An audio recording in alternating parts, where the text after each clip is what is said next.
രുചികളുടെ ലോകത്തിലേക്ക് എല്ലാവർക്കും ഒരിക്കൽ കൂടെ സ്വാഗതം. ഇന്ന് നമ്മൾ ഉണ്ടാക്കാൻ പോകുന്നത് വളരെ ഹെൽത്തിയും അതുപോലെ തന്നെ പ്രോട്ടീൻ നിറഞ്ഞതുമായ ഒരു ക്രീമി സാൻഡ്വിച്ച് സ്പ്രെഡാണ്. സാൻഡ്വിച്ച് സ്പ്രെഡായിട്ടും പിന്നെ നമ്മൾ ഈ റോളൊക്കെ ഉണ്ടാക്കുമ്പോൾ അതിൻ്റെ ഒരു സ്പ്രെഡായിട്ടും ഒക്കെ ഉപയോഗിക്കാവുന്നതാണ്. നമ്മളിത് വെള്ളക്കടല പനീറൊക്കെ ഉപയോഗിച്ചിട്ടാണ് ഉണ്ടാക്കുന്നത്. മയണൈസ് പോലുള്ള റെഡിമെയ്ഡ് സ്പ്രെഡുകൾക്ക് പകരം വീട്ടിൽ തന്നെ വളരെ എളുപ്പത്തിൽ ഉണ്ടാക്കാൻ പറ്റിയ ഒരു നല്ല ഓപ്ഷനാണിത്. ഈ ഒരു സ്പ്രെഡ് വെച്ച് ഞാൻ രണ്ട് തരത്തിലുള്ള സാൻഡ്വിച്ചുകളാണ് ഉണ്ടാക്കുന്നത്. രണ്ട് തരത്തിലെന്ന് ഭയങ്കര ഡിഫറൻസ് ഒന്നുമില്ല. ഒന്ന് എഗ്ഗ്, പിന്നെ ഒന്ന് വെജിറ്റേറിയൻസിന് വേണ്ടിയിട്ട് ചീസ് വെച്ചിട്ട്, അങ്ങനെ രണ്ട്. എന്തായാലും ഈ രണ്ട് വ്യത്യസ്ത രുചികളിലുള്ള സാൻഡ്വിച്ചുകളും വളരെ ടേസ്റ്റിയാണ്, അതുപോലെ തന്നെ ഫില്ലിങ്ങുമാണ്. ബ്രേക്ക്ഫാസ്റ്റിനും അതുപോലെ തന്നെ കുട്ടികൾക്ക് സ്കൂളിലേക്കും ഓഫീസിലേക്ക് ലഞ്ച് ബോക്സിലും ഈവനിങ്ങിന് സ്നാക്കായിട്ടൊക്കെ ഇത് ഒരു അടിപൊളി ചോയ്സാണ്.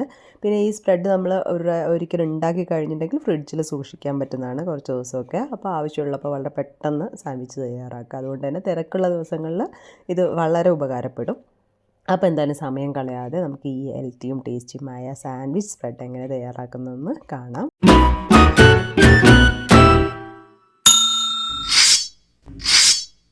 അപ്പോൾ ഇതിന് വേണ്ട ഇൻഗ്രീഡിയൻസ് എന്തൊക്കെയാണെന്ന് നോക്കാം.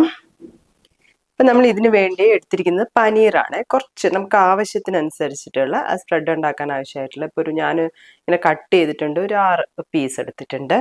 അതുപോലെ തന്നെ ഇത് വൈറ്റ് ചനയുണ്ടല്ലോ, വെള്ളക്കടല വേവിച്ച് വെച്ചതാണ്. അതൊരു 1/4 കപ്പ് ഇല്ല, അത്രയും വേവിച്ച് വെച്ചതാണ്, അതെടുത്തിട്ടുണ്ട്. പിന്നെ നമുക്ക് മല്ലിയില വേണം. മല്ലിയില ഒരു കൈ നിറയെ മല്ലിയില എടുത്തിട്ടുണ്ട്. പിന്നെ നാരങ്ങാ നീര് വേണം. പിന്നെ ഇതിൻ്റെ കൂടെ വേണ്ടത് നമ്മൾ ചില്ലി ഫ്ലേക്സ് ഉണ്ടല്ലോ, ചില്ലി ഫ്ലേക്സ്, അതുപോലെ കുരുമുളക്, അതൊക്കെ വേണം. പിന്നെ നമ്മൾ ഇപ്പം ചീസിൻ്റെ സ്ലൈസ് എടുത്തു വെച്ചിട്ടുണ്ട്. അതുപോലെ തന്നെ ബ്രെഡ് വേണം, ഒരു മുട്ട എടുത്തു വെച്ചിട്ടുണ്ട്. പിന്നെ ഇതാ ബ്രെഡ് ഒന്ന് ടോസ്റ്റ് ചെയ്യണല്ലോ, അതിന് ബട്ടർ എടുത്ത് വെച്ചിട്ടുണ്ട്. അപ്പോൾ ബട്ടർ ഞാനിത് പുറത്തുനിന്ന് വാങ്ങിച്ച ബട്ടറാണ്, നമ്മൾ വീട്ടിൽ ഉണ്ടാക്കാറുണ്ട്. അപ്പം അതിൻ്റെ വീഡിയോ ഞാൻ ഷോർട്ടായിട്ട് ഇട്ടിട്ടുണ്ട്, നല്ല അടിപൊളിയാണ്. ഇപ്പം ഞാൻ ലിങ്ക് കൊടുക്കാം. അപ്പം അത് കഴിഞ്ഞുകൊണ്ട് മാത്രമാണ് ഇത് ഇട്ടുള്ളത്. അപ്പോൾ അതൊന്ന് കണ്ടു നോക്കാം. അപ്പോൾ ഇത്രയും സംഭവങ്ങൾ വരാൻ കാരണം വെച്ചാൽ നമ്മൾ 2 രീതിയിൽ ഉണ്ടാക്കുന്നതുകൊണ്ടാണ്. സാൻഡ്വിച്ച് പോലെയാണല്ലോ ഉണ്ടാക്കുമ്പോൾ 2 തരത്തിൽ ഉണ്ടാക്കുന്നതുകൊണ്ടാണ്. പിന്നെ ഉപ്പ് വേണം. അപ്പോൾ ഇത്രയും കാര്യങ്ങളാണ് നമുക്ക് വേണ്ടത്. അത് സ്പ്രെഡ് ഉണ്ടാക്കാനായിട്ട് നമ്മൾ കുറച്ച് കാര്യങ്ങളൊന്ന് ഗ്രൈൻഡ് ചെയ്തെടുക്കണം. അപ്പോൾ നമ്മൾ വേവിച്ച് വെച്ചിരിക്കുന്ന വെള്ളക്കടല എടുത്തിട്ടുണ്ടല്ലോ, അപ്പോൾ ഇതിട്ട് കൊടുക്കാം. കുറച്ച് മാത്രം കേട്ടോ, നമ്മുടെ ആവശ്യം നോക്കിയിട്ട് ഇട്ട് കൊടുക്കാം. അതുപോലെ തന്നെ പനീർ ഇട്ട് കൊടുക്കാം. പിന്നെ വേണ്ടത് മല്ലിയിലയാണ്, മല്ലിയില ഇട്ട് കൊടുക്കുകയാണ്. ഇപ്പോൾ പുതിനയില ഉണ്ടെങ്കിൽ പുതിനയില ഇട്ട് കൊടുക്കാം. ഞാനിപ്പം മല്ലിയില മാത്രമാണ് ഇട്ട് കൊടുക്കുന്നത്. ഇനി ഇതിലേക്ക് നമുക്ക് കുറച്ച് ഉപ്പിട്ട് കൊടുക്കാം. അതുപോലെ തന്നെ ചില്ലി ഫ്ലേക്സ് വേണമെങ്കിൽ കുരുമുളക് ഇട്ട് കൊടുക്കാം. ഞാൻ ചില്ലി ഫ്ലേക്സ് ആണ് ഇട്ട് കൊടുക്കുന്നത്. ഏതാണ്ട് നമുക്കൊരു എരിവ് വേണമല്ലോ, ഒരുപാടൊന്നും വേണ്ട സ്പ്രെഡിൽ. അപ്പോൾ ആ എരിവ് കണക്കാക്കിയിട്ട് ഒരു 1/4 ടീസ്പൂൺ അത്രേ വേണ്ടുള്ളൂ. 1/4 ടീസ്പൂണും വേണ്ട. അപ്പോൾ അത്ര ഇട്ട് കൊടുത്തിട്ടുണ്ട്. ഇനി നമ്മൾ ഇതിലേക്ക് നാരങ്ങാ നീര് ഒഴിച്ചു കൊടുക്കാൻ പോവാണ്. കുറച്ച് മതി, ഒരു പുളിയുടെ ഇത് നോക്കിയിട്ട് ഒഴിച്ചു കൊടുക്കും. ഇനി ഇത് നമുക്കൊന്ന് ഗ്രൈൻഡ് ചെയ്തെടുക്കാം. അപ്പം ഇതാ സ്പ്രെഡ് റെഡി ആയിട്ടുണ്ട്, നല്ല സ്മൂത്തായിട്ട് അരച്ചെടുത്തിട്ടുണ്ട്.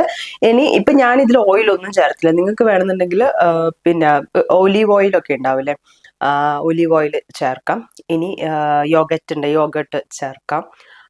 അപ്പം അങ്ങനെയൊക്കെ ചെയ്യാം കേട്ടോ. ഒരു കുറച്ചും കൂടെ ഒരു സ്മൂത്തായി, കുറച്ച് കൂടെ സ്മൂത്ത് ആവണം എന്നുണ്ടെങ്കിൽ അതൊക്കെ ചേർക്കാവുന്നതാണ്. അപ്പോൾ ഇത് റെഡി ആയിട്ടുണ്ട്. ഇനി നമ്മൾ സാൻഡ്വിച്ചിന് ബാക്കി ബ്രെഡ് ടോസ്റ്റ് ചെയ്യും അങ്ങനെയുള്ള കാര്യങ്ങളൊക്കെ നോക്കാം.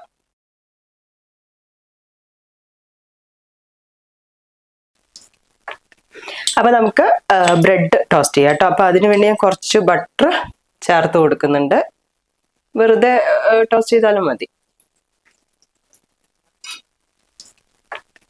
അപ്പോൾ നമുക്ക് ബ്രെഡ് ടോസ്റ്റ് ചെയ്യാം കേട്ടോ. അപ്പോൾ അതിന് വേണ്ടി ഞാൻ കുറച്ച് ബട്ടർ ചേർത്ത് കൊടുക്കുന്നുണ്ട്.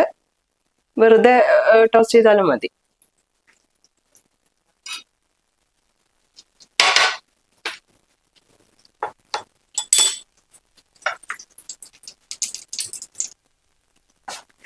അപ്പൊ ഇതാ ബ്രെഡ് ആയിട്ടുണ്ട്, നമുക്ക് എടുത്ത് മാറ്റാം. ഇനി നമ്മൾ എന്താ ചെയ്യാൻ പോകുന്നത് അറിയോ, ഒരു ഓംലെറ്റ് ഉണ്ടാക്കാൻ പോവാണ്.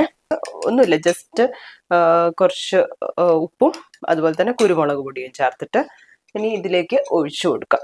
ചെറിയ ഒറ്റൊരു സാൻഡ്വിച്ച് മാത്രമാണ് ഞാൻ എഗ് കൊണ്ട് ഉണ്ടാക്കാൻ ഉദ്ദേശിക്കുന്നത് കേട്ടോ.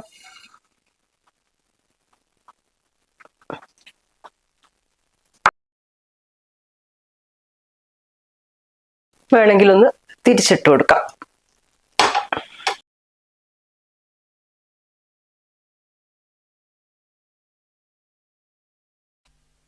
അപ്പൊ ഇനി നമ്മൾ ഒരു ബ്രെഡ് സ്ലൈസ് എടുത്തിട്ട് അതിൽ നമുക്ക് സ്പ്രെഡ് ആക്കി കൊടുക്കാം.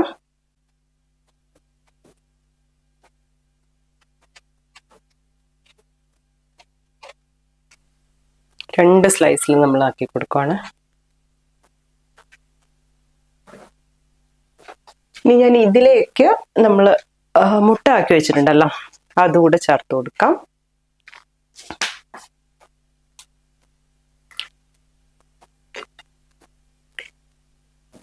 അപ്പം ഇതാ ഒന്നിവിടെ ആയിട്ടുണ്ട്. ഇനി നമ്മൾ അടുത്തിൽ എന്ത് ചെയ്യുന്നതെന്ന് വെച്ചാൽ സ്പ്രെഡ് ആക്കിയിട്ട് അതിലേക്ക് ചീസാണ് ചേർത്ത് കൊടുക്കുന്നത്. വെറുതെ രണ്ട് വിധത്തിൽ ചെയ്യുന്നു എന്ന് മാത്രം.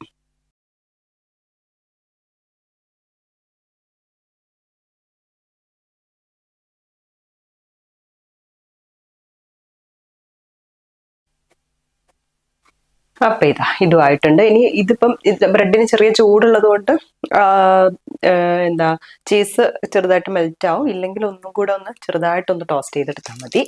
ഇത് റെഡി ആയിട്ടുണ്ട്. രണ്ട് തരത്തിൽ നമ്മൾ ഉണ്ടാക്കിയിട്ടുണ്ട്. സ്പ്രെഡ് അടിപൊളിയാണ്. ഇനി കുറച്ചും കൂടി ഒരു വാട്ടറി ആയിട്ട് വേണമെന്നുണ്ടെങ്കിൽ ഞാൻ പറഞ്ഞല്ലോ യോഗട്ട് ചേർക്കാം അതിൽ. അതുപോലെ തന്നെ ഒലിവ് ഓയിൽ ചേർക്കാം. അപ്പം ഇത് തന്നെ കുറച്ച് നമുക്ക് വേണമെങ്കിൽ വല്ല സാലഡ് ഉണ്ടാക്കണം അതിൻ്റെ ഡ്രസ്സിങ് ആയിട്ട് ഉപയോഗിക്കാൻ പറ്റുന്നതാണ്. അടിപൊളി പ്രോട്ടീൻ റിച്ച് ആയിട്ടുള്ള ഒരു സ്പ്രെഡാണ്. അപ്പം നമ്മൾ രണ്ട് വിധത്തിൽ ഉണ്ടാക്കിയിട്ടുണ്ട്. എഗ്ഗ് ചേർത്തിട്ടുണ്ട്, ചീസ് ചേർത്തിട്ടുണ്ട്. ഇനി ഇതെല്ലാം കൂടെ ഒരുമിച്ച് വേണമെങ്കിൽ അങ്ങനെ ചെയ്യാം. വെജിറ്റബിൾസ് ഇടാം. അങ്ങനെ വെറൈറ്റി ആയിട്ട് നമുക്ക് ട്രൈ ചെയ്യാവുന്നതാണ്. അപ്പം എല്ലാവരും ട്രൈ ചെയ്ത് നോക്കുക. ട്രൈ ചെയ്ത് നോക്കി നിങ്ങളുടെ ഫീഡ്ബാക്ക് ഒക്കെ അറിയിക്കുക. പുതിയൊരു വീഡിയോ ആയി കാണാം. അതുവരെ ബൈ.